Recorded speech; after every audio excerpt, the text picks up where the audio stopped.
이후에 주께서 70명을 임명하시고 예수님께서 친히 가시려는 모든 마을과 고장으로 미리 둘씩 보내셨습니다. 예수님께서 이들에게 말씀하셨습니다. 추수할 것은 많은데 일꾼이 적다. 그러므로 추수하는 주인에게 추수밭으로 일꾼을 보내달라고 간청하여라. 가거라. 내가 어린 양을 늑대들 사이로 보내는 것 같이 너희를 보낸다. 지갑이나 가방이나 신발을 챙기지 마라. 가는 길에 아무에게도 인사하지 마라. 어느 집에 들어가든지 먼저 이 집에 평화가 있기를 빕니다 라고 말하여라. 만일 평화의 사람이 있으면 내 평화가 그에게 머무를 것이요. 그렇지 않으면 그 평화가 내게로 돌아올 것이다. 그 집에 머물러라. 거기서 내게 주는 것을 먹고 마셔라. 일꾼은 자기 품삯을 받을 자격이 있다. 이 집 저 집으로 옮겨 다니지 마라. 어떤 마을에 들어가든지 너희를 환영하면 내 앞에 차려진 것을 먹어라. 그곳의 환자들을 고쳐주고 그들에게 하나님 나라가 너희에게 가까이 왔다고 말하여라. 그러나 어느 마을에 들어가든지 그들이 너희를 맞이하지 않으면 그 마을의 거리로 나와서 이렇게 말하여라.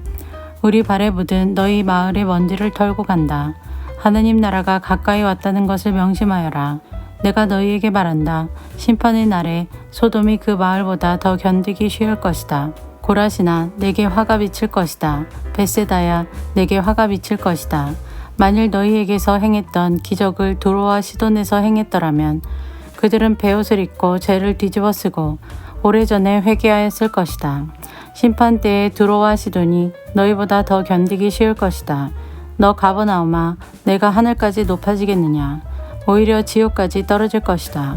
너희의 말을 듣는 사람은 내 말을 듣는 사람이다. 너희를 배척하는 사람은 나를 배척하는 것이다. 또한 나를 배척하는 것은 나를 보내신 분을 배척하는 것이다. 70명의 제자들이 기뻐하며 돌아와 말했습니다. 주님, 심지어 마귀들도 주님의 이름 앞에서 우리에게 굴복하였습니다. 예수님께서 그들에게 말씀하셨습니다. 하늘에서 사탄이 번개처럼 떨어지는 것을 보았다. 보아라, 내가 너희에게 뱀과 정갈을 밟고 원수의 능력을 막을 권세를 주었다. 아무도 너희를 해치지 못할 것이다. 그러나 마귀들이 너희에게 굴복한 것으로 기뻐할 것이 아니라 너희의 이름이 하늘에 기록된 것으로 기뻐하여라. 그때 예수님께서 성령으로 크게 기뻐하시며 말씀하셨습니다. 하늘과 땅의 주인이신 아버지, 이런 일을 지혜롭고 똑똑한 사람들에게는 숨기시고 어린아이들에게는 나타내셨으니 감사합니다. 그렇습니다. 아버지, 이것이 아버지의 은혜로우신 뜻입니다. 내 아버지께서 모든 것을 제게 넘기셨습니다. 아버지 외에는 아들이 누구인지 아무도 모르며 아들과 또 아들이 알려주고자 하는 사람 외에는 아버지가 누구인지 아무도 모릅니다. 예수님께서 제자들에게 돌아서서 따로 말씀하셨습니다. 너희가 지금 보는 것을 보는 눈은 복이 있다. 내가 너희에게 말한다. 많은 예언자들과 왕들이 지금 너희가 보는 것을 보고자 했으나 보지 못했다. 또한 지금 너희가 듣는 것을 듣고자 했으나 듣지 못했다. 어떤 율법학자가 일어나 예수님을 시험하려고 말했습니다. 선생님, 제가 무엇을 하여야 영생을 얻을 수 있습니까? 예수님께서 그에게 물으셨습니다. 율법에 무엇이라고 기록되어 있느냐? 너는 어떻게 읽었느냐? 율법학자가 대답하였습니다.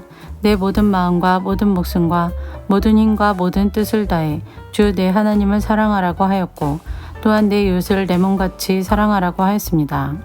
예수님께서 그에게 말씀하셨습니다. 내 대답이 옳다. 이것을 행하여라. 그러면 살 것이다. 이 사람이 자기를 옳게 보이고 싶어서 예수님께 말했습니다.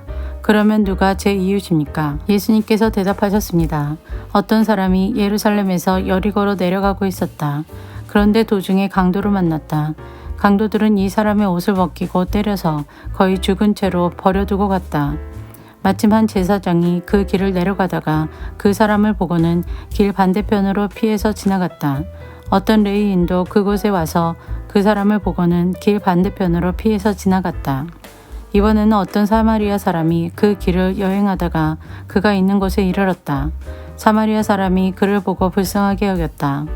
그래서 그 사람에게로 가서 그의 상처에 올리브 기름과 포도주를 붓고 붕대로 감쌌다. 그리고 그를 자기 짐승에 태우고 여관으로 데리고 가서 그를 정성껏 보살펴 주었다. 다음날 그는 은화 2개를 여관 주인에게 주면서 말했다. 이 사람을 잘 보살펴 주세요. 만일 돈이 더 들면 내가 돌아올 때 같겠습니다. 너는 이 세 사람들 중에 누가 강도 만난 자의 이웃이라고 생각하느냐? 율법학자가 대답했습니다. 그에게 자비를 베풀어 준 사람입니다. 그러자 예수님께서 그에게 말씀하셨습니다. 가서 똑같이 하여라. 예수님과 제자들이 여행을 하다가 어떤 마을로 들어갔습니다. 마르다라는 여인이 예수님을 자기 집에 모셔드렸습니다. 마르다에게는 마리아라는 여동생이 있었습니다. 마리아는 예수님의 발치에 앉아서 말씀을 듣고 있었습니다. 마르다는 여러 가지 접대하는 일로 분주했습니다.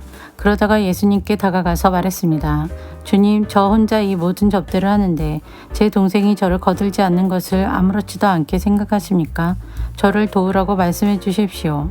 그러나 주께서 마르다에게 말씀하셨습니다. 마르다야, 마르다야, 너는 너무 많은 일 때문에 걱정하며 안절부절하는구나. 그러나 필요한 일은 오직 한 가지뿐이다. 마리아는 그 좋은 쪽을 선택했으니 빼앗기지 않을 것이다.